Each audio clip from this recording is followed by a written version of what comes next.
భారత రాజ్యాంగ నిర్మాత డాక్టర్ అంబేద్కర్పై పార్లమెంట్లో విద్వేష అనుచిత వ్యాఖ్యలు చేసి అవమానించిన కేంద్ర హోంశాఖ మంత్రి అమిత్ షా తక్షణమే రాజీనామా చేయాలని, రాజ్యాంగాన్ని గౌరవించడం చేతకాని మంత్రి ఉండడం దుర్మార్గమని సిపిఎం జిల్లా కార్యదర్శి టి అరుణ్ వ్యాఖ్యానించారు.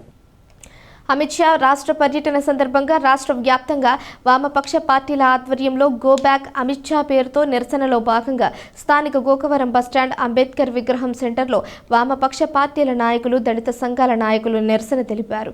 ఈ సందర్భంగా సిపిఎం జిల్లా కార్యదర్శి T Arun, CPI new democracy నాయకులు జె సత్యబాబు, దళిత సంఘాల నాయకులు కోరుకొండ చిరంజీవి, అంబటి సత్యనారాయణలు మాట్లాడుతూ పార్లమెంట్లో డాక్టర్ బిఆర్ అంబేద్కర్పై అమిత్ షా చేసిన అనుచిత వ్యాఖ్యలను తీవ్రంగా ఖండించారు.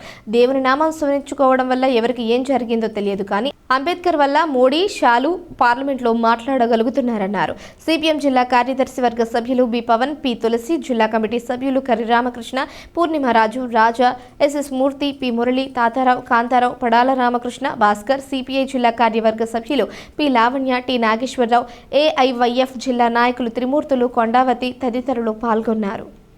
భారత రాజ్యాంగం ఏర్పడి 75 సంవత్సరాల సందర్భంలో ఇవాళ భారత రాజ్యాంగ నిర్మాత ఈ దేశంలో అట్టడుగు వర్గాల కోసం తన యావత్ జీవితాన్ని ధారపోసినటువంటి మహనీయుడు డాక్టర్ బాబాసాహెబ్ అంబేద్కర్ పట్ల భారత పార్లమెంటు వేదికగా ఇవాళ రాజ్యాంగం మీద ప్రమాణం చేసి కేంద్ర హోంశాఖ మంత్రి అయినటువంటి అమిత్ షా అత్యంత అవమానకరమైన రీతిలో అనుచితమైన వ్యాఖ్యలు చేయడాన్ని దేశ ప్రజానీకం తీవ్రంగా ఖండిస్తూ ఉంది.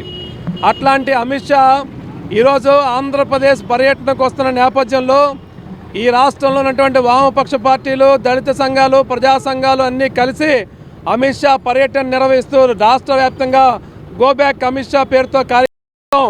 నీకు అవమానకరమైతే నువ్వు రాజీనామా చేసి ఇంట్లో కూర్చో, అంతేగాని భారత రాజ్యాంగం మీద ప్రమాణం చేసి ఇవాళ భారత రాజ్యాంగం ప్రసాదించినటువంటి హక్కులో భాగంగా పార్లమెంటులో ఉండి నువ్వు పార్లమెంటు వేదికగా ఇవాళ బిఆర్ అంబేద్కర్ పైన అవమానకరమైన వ్యాఖ్యలు చేయడానికి ఖండిస్తూ ఉన్నాం.